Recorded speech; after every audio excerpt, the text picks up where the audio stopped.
মধ্যপ্রাচ্যের রাজনীতিতে কয়েক দশক ধরে প্রভাব বিস্তারকারী এক নাম আলী খামেনি। পুরো নাম সাইয়েদ আলী হোসেইনি খামেনি। তিনি ১৯৩৯ সালে ইরানের মাশহাদ শহরে জন্মগ্রহণ করেন। একজন ধর্মীয় পরিবারে বেড়ে ওঠা এই তরুণ খুব অল্প বয়সেই জড়িয়ে পড়েন রাজনৈতিক আন্দোলনে। শাহ মোহাম্মদ রেজা পাহলভি এর শাসনের বিরুদ্ধে সংগ্রামে তিনি একাধিকবার গ্রেফতার হন এবং নির্যাতনের শিকার হন, তবুও থেমে যাননি। ১৯৭৯ সালের ইসলামী বিপ্লব, যার নেতৃত্ব দেন রুহুল্লাহ খোমেনি, ইরানের ইতিহাস বদলে দেয়। এই বিপ্লবের পর খামেনি রাষ্ট্রীয় রাজনীতির কেন্দ্রীয় চরিত্র হয়ে ওঠেন। ১৯৮১ সালে তিনি ইরানের প্রেসিডেন্ট নির্বাচিত হন। তার সময় ইরান ইরাক যুদ্ধের কঠিন অধ্যায় শুরু হয়।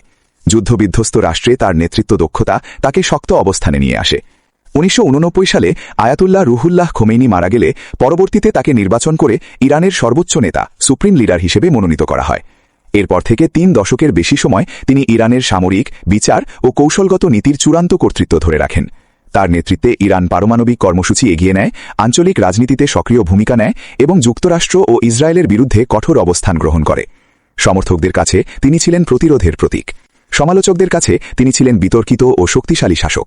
সাম্প্রতিক আন্তর্জাতিক ও আঞ্চলিক সংবাদ মাধ্যমের প্রতিবেদনে জানানো হয়েছে যে খামেনির মৃত্যু হয়েছে এবং ইরানে রাষ্ট্রীয় শোক ঘোষণা করা হয়েছে।